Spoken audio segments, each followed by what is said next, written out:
Hi everyone, I'm Elisha Krause, and this week on our Washington Examiner Newsmaker series, I'm excited to welcome television host and producer, host of the podcast The Way I Heard It, and a guy you've all probably heard of before, Mike Rowe. I'm going to talk to Mike about Biden's plan for student loan forgiveness, exactly why are environmentalists mad at him, and wonder together if unity in America is even possible.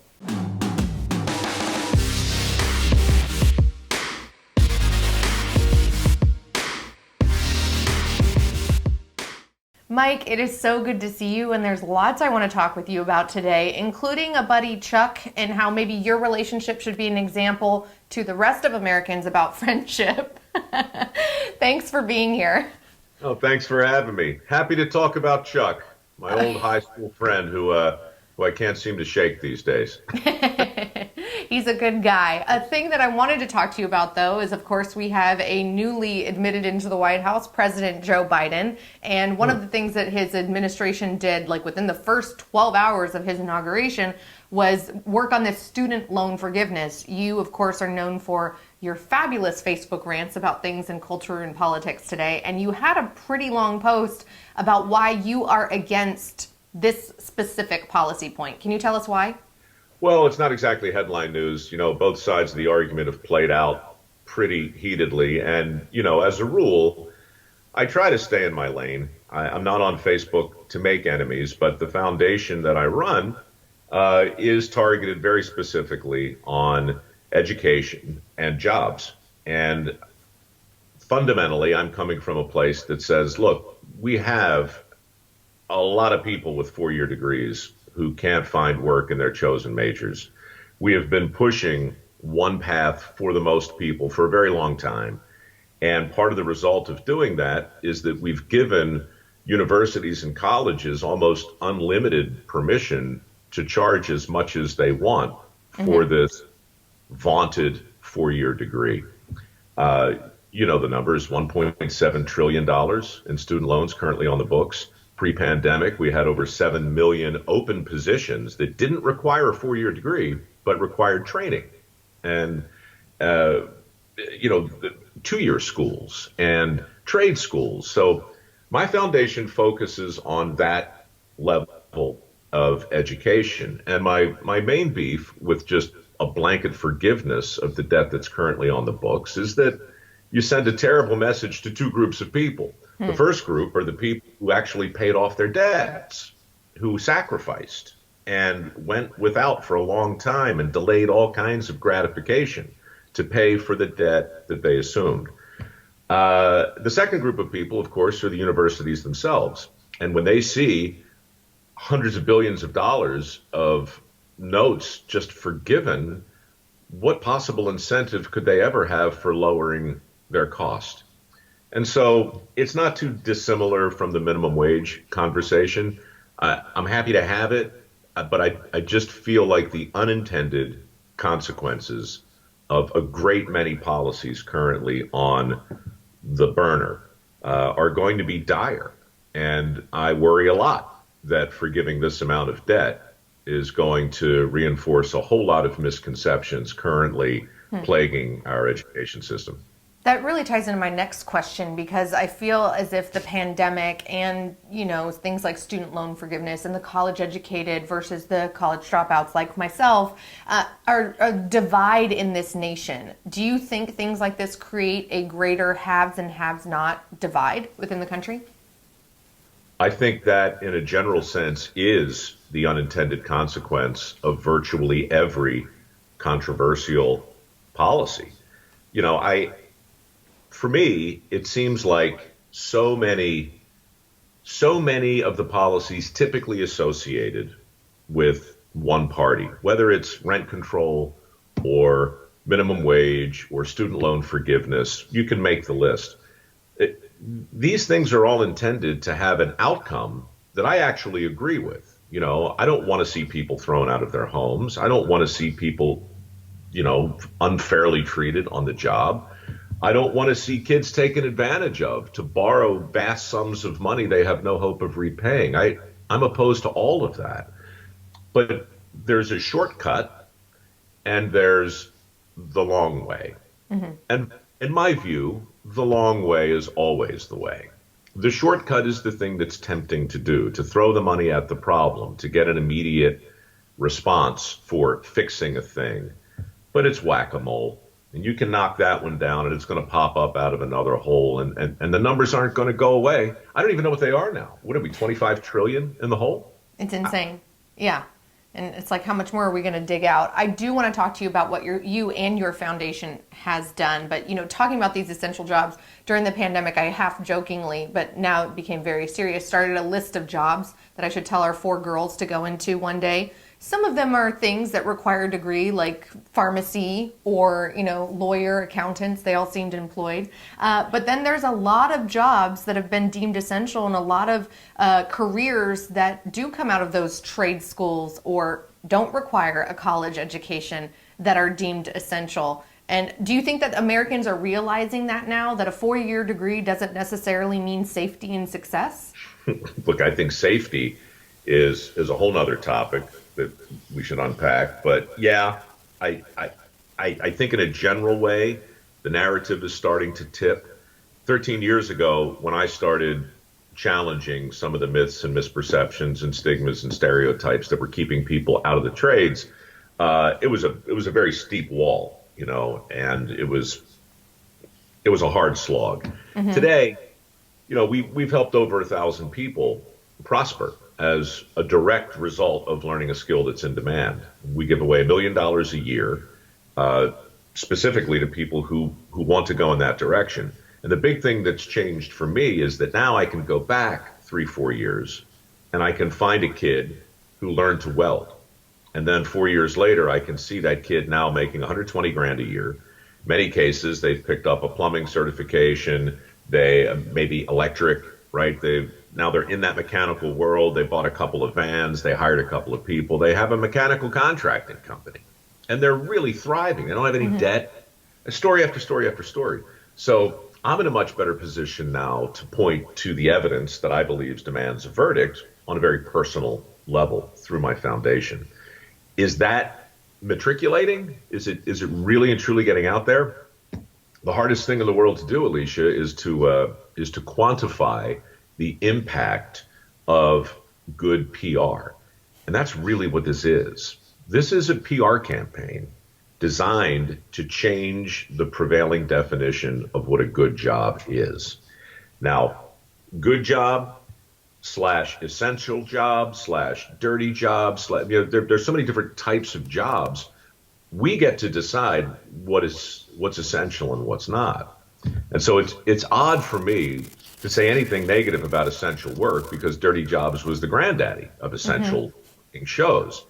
But I've been out there these last few months saying I'd be careful about the unintended consequences of discussing essential work, because when you do that in a de facto way, you immediately label non-essential around the necks of millions of people.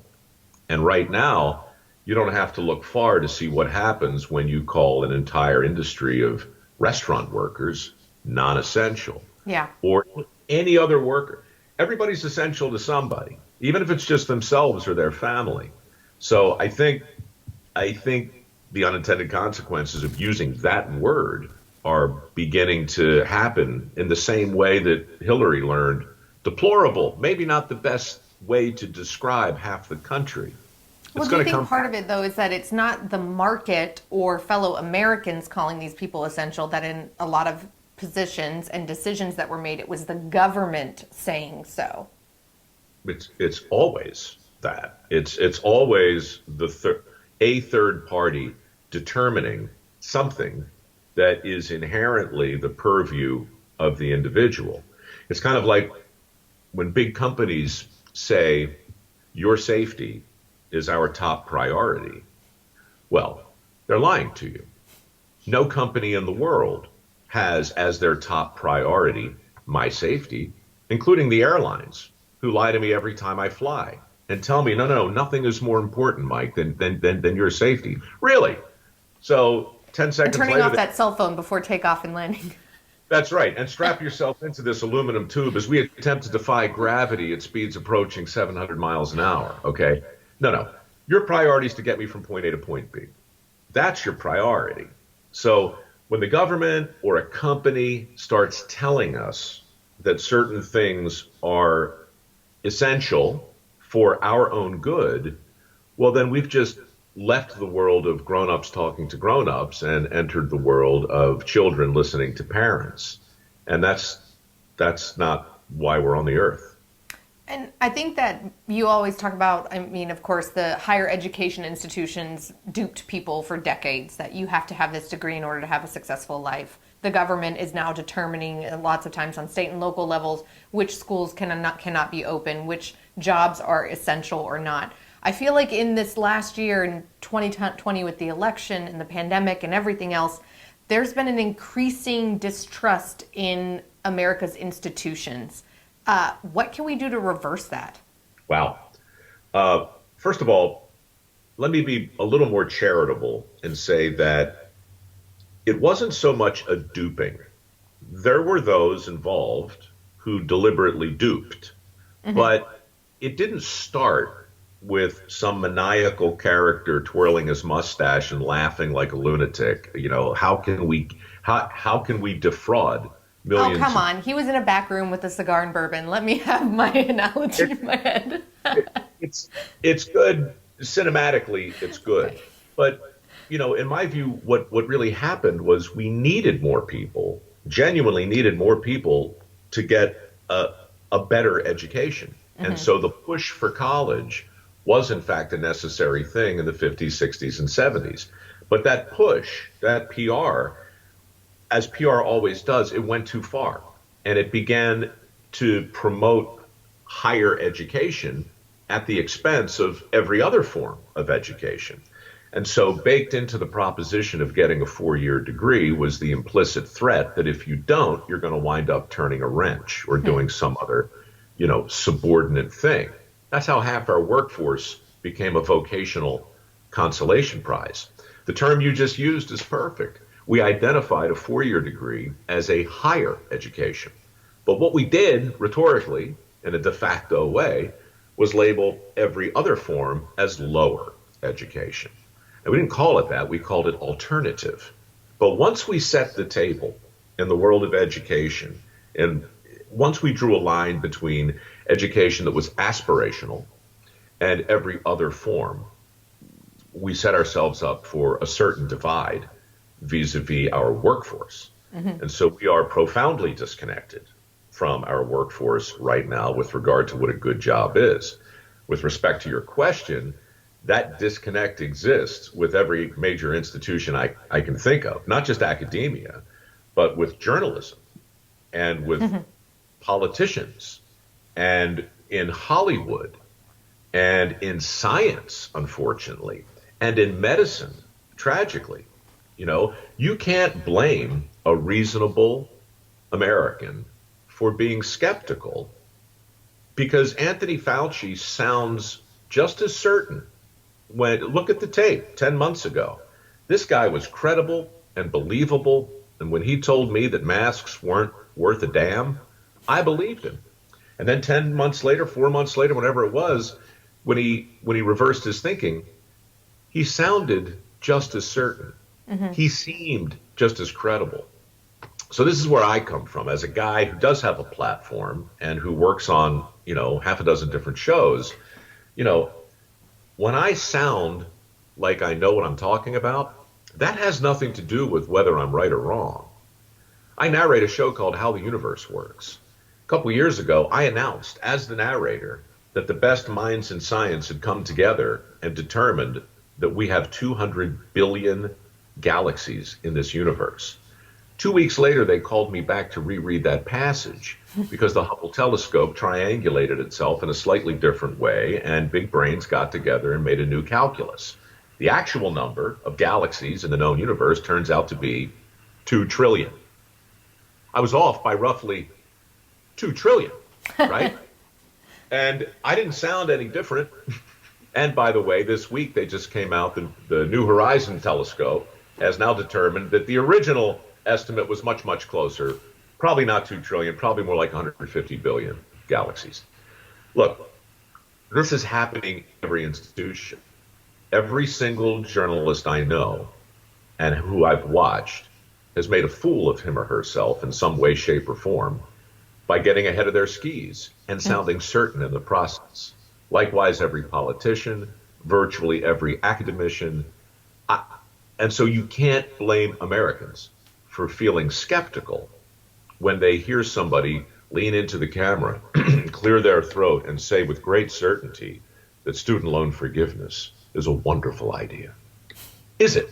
What I can say with certainty, though, is that your new show, 6 Degrees, on Discovery Plus is highly entertaining. And if you're a history nerd like myself, it's really fun to watch and see how exactly, like, what do horseshoes have to do with weddings? Very random things like that. I love the little bit where you talked about how you didn't need a teleprompter while you were reading the teleprompter and the importance of those jobs behind the scenes.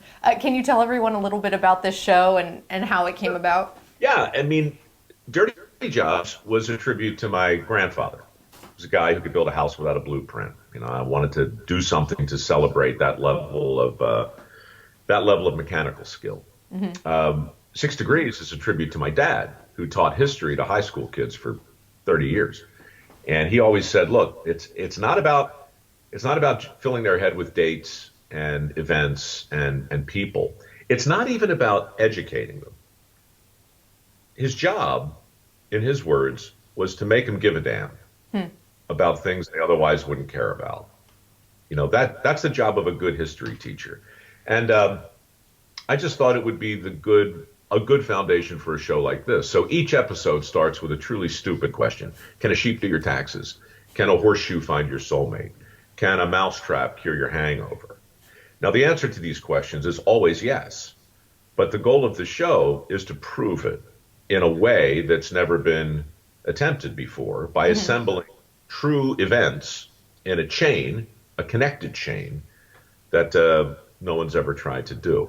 And so it's a hot mess of animation, puppets, recreations. My old buddy Chuck from high school assumes the identity of no less than 35 historical figures. I basically walk through time. There I am back there. That's the poster for 6 Degrees. Yeah. I always wear that outfit, and I just walk through time. Do you really do photo shoots, or do they just like get to copy and paste you because you always have the same outfit on?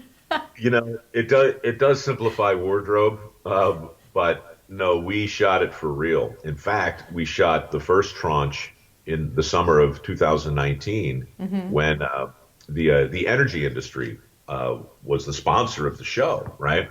And I promised them 6 half-hour episodes. And then when I looked at them, I was like, these are better than I thought they would be, and they'd be great as an hour. So we went back during the lockdowns and reshot. And now we have 6 one-hour episodes. Sponsors happy. Discovery Plus is happy. Everybody's sort of happy. Well, except the environmentalists, because apparently they are upset that the energy industry has been sponsoring this very entertaining show, and they're tweeting and writing about it while using energy and the internet. What is your response to those that are critical of who your show's sponsor is? I'm afraid it's just another example of the binary boxes we've all been asked to occupy. You know, the divide around the climate in the country right now is not really informed by concerned citizens talking rationally about the reality of energy in our lives. It's informed instead by partisans on both sides. Look, I'm worried. Half the country genuinely seems to believe that the world is coming to an end in 12 years. Now, I don't mean to make light of that, because I want to live in a world that's clean. I don't want any environmental calamity to screw up the future or the present. But energy can't be the enemy. It just can't, because sooner or later, we're going to embrace the alternatives. Nobody invests more in alternative energy right now than oil and gas. That's just a fact. But to your point, yeah, it's pretty rich getting lectured from people about the evils of petroleum as they type away on their plastic keys and rely on an internet that is powered by electricity that is generated predominantly by natural gas. But it's also pointless to get angry with these people. They don't know that your blouse is made of petroleum products. They don't know that their yoga pants are made of petroleum product. They Yep. don't understand it, right? So I think what's going on is, in a broader sense, is what always happens when we become reliant on something. When we realize we depend on a thing, we almost always grow to resent that thing. Whether it's a skilled workforce or an energy-rich country, we can't help it, you know? And I think with regard to energy, it's especially concerning in light of your earlier question about the efficacy and the trust of our institutions. What are we to make of claims that say the world's coming to an end in 12 years? What are we to make of the Time magazine cover back in the 70s that warned of the coming ice age and predicted most of North America would be locked in ice by 2000? You know, there's just so little humility in the prognostications of our self-appointed prophets of doom, right? So I don't mean to ensmall it, but there's no way that energy is my enemy. I am dependent on that industry, and I'm excited that our country was, and I hope we will remain energy independent. And I'm grateful. I'm grateful that that industry, Alicia, I didn't have a home for 6 degrees. It's not like Discovery said, hey, go do this show for us. Here's some. I did it myself with the help of a sponsor. And again, to the environmentalists who came after me, I was like, guys, where have you been? This is like Texaco Theater. You know, ExxonMobil sponsored the opera, for crying out loud. This is, you know, energy can't be our enemy. We have to make it more efficient. We have to change. We have to improve, of course. But you throw the baby out with the bathwater now. Never mind my show. You're going to be doing yoga with no yoga pants. Oh, no. Nobody wants to see that. The goat yoga is bad enough. I don't need, naked yoga. You and I both reside in California. I'm sure somewhere in Big Sur there's a retreat where that is happening. Hey, it's worse than you think. You know that show Naked and Afraid? Uh-huh. It would be that. So we talked a little bit about, people not making enemies. Unfortunately, there's been a lot of friendships due to politics and current events that are broken up. We've referenced your high school buddy, Chuck. I don't even know where you guys stand on the political spectrum, but when you have disagreements, how do you work them out with Chuck? And what should our audience take from your friendship to apply to their friendships so Americans can just keep being each other's friends? That's a great question. Chuck and I graduated back in 1980, give or take, and we're both in the same industry. He went into the scripted world and did hundreds of projects from Broadway to film to soap operas to sitcoms. I went in the nonfiction world and did whatever I did. But we always stayed friends, and we didn't always agree politically. In fact, there were years when we were diametrically opposed. But we're friends, And I wound up, he now helps run my foundation. And when it came time to put this show together, everybody was anxious about work. So I just said, look, you're one of the best actors I know. You can play the role of 35 different people if you want. So, I don't know how it breaks my heart, honestly, when I think of the people who have defriended, in many cases, lifelong friends and family members, simply because the country's been forced into this awful binary box, this prison of two ideas, as Gutfeld likes to talk about, like two different chutes, but they each lead to the same slaughter.